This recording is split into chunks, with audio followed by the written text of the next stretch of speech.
द्वंद कहां तक पाला जाए, युद्ध कहां तक टाला जाए। राणा का तो वंशज है, फेंक जहां तक भाला जाए।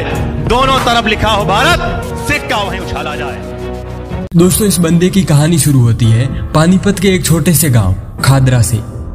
24 दिसंबर 1997 को इसका जन्म एक लोअर मिडिल क्लास फैमिली में हुआ। बचपन में इसका वजन बहुत ही ज्यादा था। 80 किलो वजन वाले इस बंदे को लोग सरपंच कहकर इसका मजाक उड़ाते थे। इस बंदे के इतने ज्यादा वजन को देखकर ही पतला होने के लिए इस बंदे को जबरदस्ती मैदान में भेजा गया। शुरू में ज्यादातर भारतीयों की तरह इनका भी क्रिकेट में ज्यादा इंटरेस्ट था, लेकिन एक दिन स्टेडियम में कुछ लड़कों को जेवलिन थ्रो करते देख उनको भी इस खेल में रुचि उत्पन्न हो गई और देखते ही देखते वो रुचि जुनून बनकर उनकी रगों में दौड़ने लगी। वो लड़का इतना मोटा था कि बंदियां उनका मजाक उड़ाती थी और उसके घर वाले परेशान थे कि ऐसे निठल्ले लड़के से शादी कौन करेगा। लेकिन किसे पता था उनके सर पर ऐसा जुनून सवार होगा कि एक दिन यही बंदा 140 करोड़ भारतीयों के दिलों पर राज करेगा। अब नीरज ने भाला तो उठा लिया, लेकिन अब फिर से गरीबी की बेड़ियां उसको उड़ान भरने से रोक रही थी। बड़ी मुश्किल से इनके घर वालों ने कहीं से जुगाड़ लगाकर इससे 7,000 रुपए का भाला खरीद कर दिया। लेकिन जेवलिन थ्रो के स्टैंडर्ड भाले की कीमत उस समय 1.5 लाख रुपए थी और इतने पैसे तो उन लोगों ने कभी सपने में भी नहीं देखे थे। दोस्तों, इसके हाथ में भाला तो सस्ता था, पर इस बंदे के सपने बहुत महंगे थे और हौसले बुलंद। अपने मेहनत और जुनून की बदौलत कुछ साल बाद ही ये इतने फुर्तीले हो गए कि पहले जहां लोग इन्हें सरपंच जी कहते थे, अब अपने फुर्तीलेपन की वजह से इन्हें मोगली कहने लगे।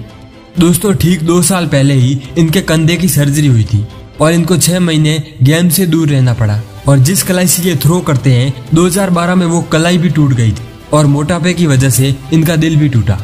लेकिन ये बंदा रुका नहीं और ना ही इस बंदे ने कभी पीछे मुड़कर भी देखा, क्योंकि इसे पता था कि अभी दिल इसलिए टूटा है क्योंकि एक दिन रिकॉर्ड भी टूटेगा और रिकॉर्ड तोड़ने के लिए पहले कुछ तोड़ने की प्रैक्टिस करना जरूरी है।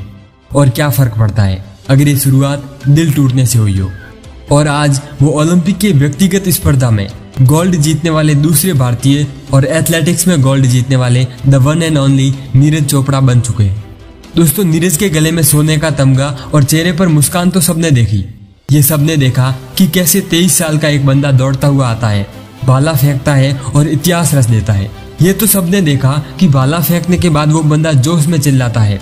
इससे पहले कि भाला धरती पर गिरे उसे ये पता होता है कि उसने मैदान मार लिया है। तो ये होता है एटीट्यूड और इसे कहते हैं खुद पर भरोसा। और उसके इस भरोसे के पीछे है कड़ी मेहनत, लगन, टेक्निक और कुछ करने का जज्बा। साल दर साल खेले गए टूर्नामेंट्स नीरज के खेल में तेजी से सुधार आता गया।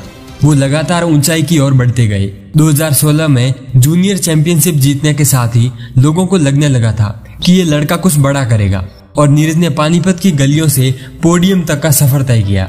2014 में नीरज का बेस्ट थ्रो 70.19 मीटर था और 2021 में ये 88 मीटर पार कर गया। इस खेल को करीब से जानने वाले लोग कहते हैं कि ये आसान काम नहीं है। भाला फेंकना सिर्फ ताकत का ही काम नहीं है, इसमें टेक्निक का भी काफी काम है। नीरज ने अपना भाला बदला था और ऐसा भाला लिया था जिसे आप अच्छी टेक्निक के बिना फेंक ही नहीं सकते।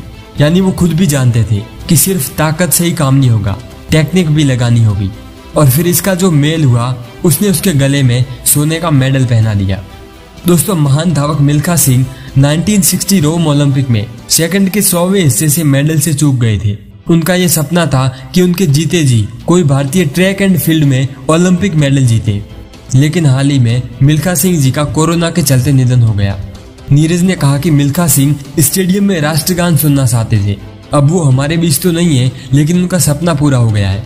दोस्तों, नीरज चोपड़ा कहते हैं कि first impression is last impression.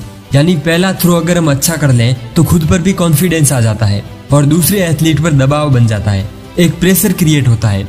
Second throw भी काफी स्टेबल थी। कहीं न कहीं मेरे दिमाग में आया कि ओलंपिक रिकॉर्ड के लिए कोशिश करता हूँ। अब 90 मीटर के मार्क को हासिल करना है। ये तो मुझे पहले से ही फिक्स था कि मेडल तो लेकर आना है, लेकिन जिस समय फील्ड में होता हूँ दिमाग में इधर उधर की बातें नहीं आती। मैं पूरा फोकस इवेंट पर ही करता हूँ। जब भी रनवे पर खड़ा होता हूँ तो मेरा पूरा फोकस थ्रो पर रहता है और मैं अपना थ्रो सही से कर पाता हूँ। तो दोस्तों, ये थी the golden boy Neeraj Chopra की कहानी। इनके कॉन्फिडेंस, मेहनत, फोकस और एटीट्यूड को देखकर बस एक ही वर्ड निकलता है कि सैल्यूट है यार।